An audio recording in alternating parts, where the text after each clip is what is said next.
Hi guys, Brain here, and welcome to another commentary video. Today we're going to be talking about DBD rumor mills, because this is something that has been kind of a problem in the DBD community for a long time, and I thought since we're getting closer and closer to the anniversary chapter of this year, which is always like the biggest deal that drops every year for Dead by Daylight, that we start talking about rumors and rumor mills, because there's always a lot of speculation and a lot of leaks, as we will call them, going forward.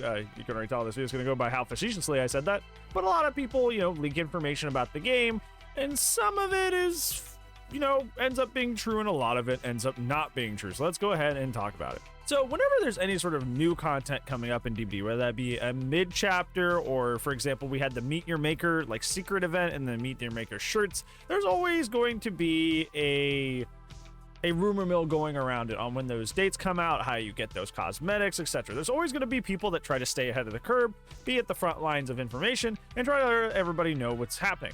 However, the problem is that a lot of the times these people just either outright make this up or make a conjecture based on something they saw that ends up not being true. I remember when the Meet Your Maker shirts were first found to be in the game files, everybody thought that they were going to be discoverable through the in-game Meet Your Maker event, which ended up not being true. And then everybody said they were going to be released on a certain date, and then that date ended up not being true, and then we finally got them as codes that we had to find through the DBD Twitter. So that led to a lot of problems and confusion, and a lot when it comes to rumor mills like this, they usually start very what's the word? Very tiny. It starts off really small. It's just somebody said this one thing on stream that they kind of thought was true, but maybe wasn't true. But for some reason, somebody in the chat takes that as a cold hard fact, spreads it to their friend, and it goes so on and so forth. I think one of the biggest sources of DBD rumor mills is Twitter itself. I remember back in the day, we had Stranger Things Chapter 2 supposedly confirmed, because on a DBD Twitter leak account, they had actually posted that there was works in progress with full videos and such, full works in progress of Hawkins being entirely reworked, like how a lot of maps get reworked nowadays, just like Red Forest just did. Apparently they were posting works in progress of of Hawkins being actually remade. So that was kind of, to a lot of people, the confirmation that Stranger Things was coming back. We were going to get a Stranger Things Chapter 2. Hawkins was going to be remade, but that wasn't true either. That it's been years since that's happened, and nothing's ever come to fruition about that.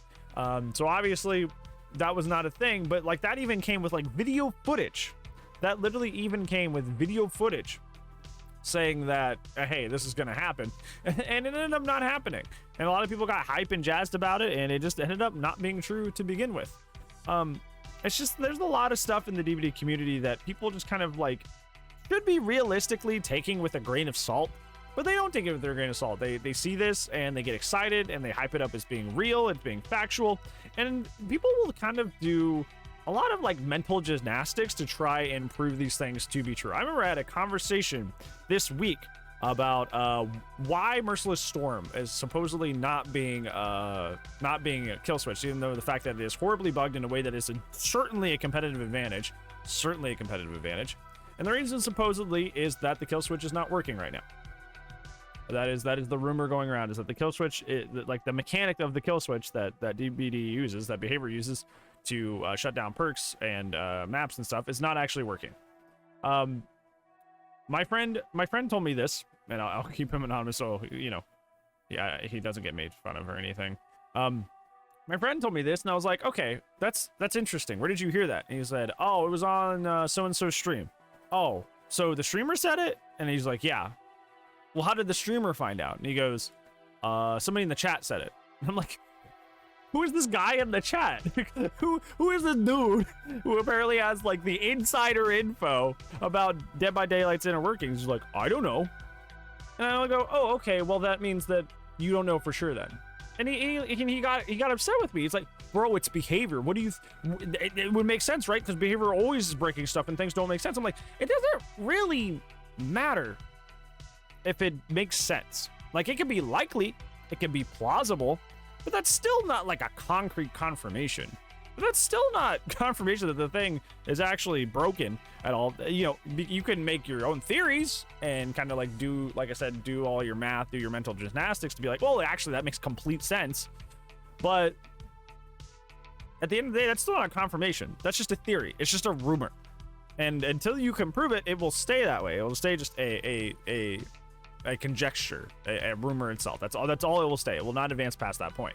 But so many people hear stuff like that and they take it as law.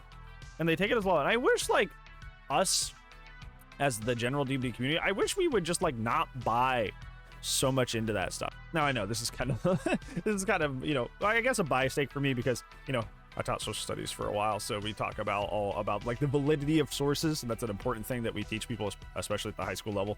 I wish people would just kind of, us as a community and Dead by Daylight would be kind of more critical of the sources that we get information from, because DBD always has a bunch of rumor mills running, and we always kind of take them as all reputable sources when we really just shouldn't.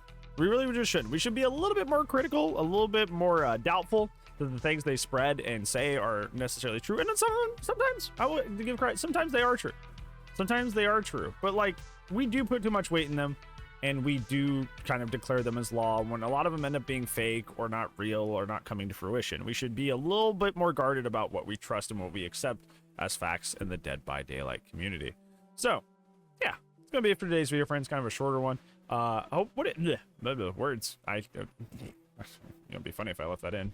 But yeah, I was gonna ask, what do you guys think? Do you guys run into a lot of rumors out there in the Dead by Daylight community? Does it seem like people really just kind of like hook, line, and sinker every rumor they hear, or do you feel like this is kind of just me being on like a weird side of the Dead by Daylight community? Let me know in the comments below. But that's gonna be it for today's video. Thank you so much for watching, but I do upload daily, so I will see you in the tomorrow zone. But if I don't, you know, I'll see you when I see you. Goodbye.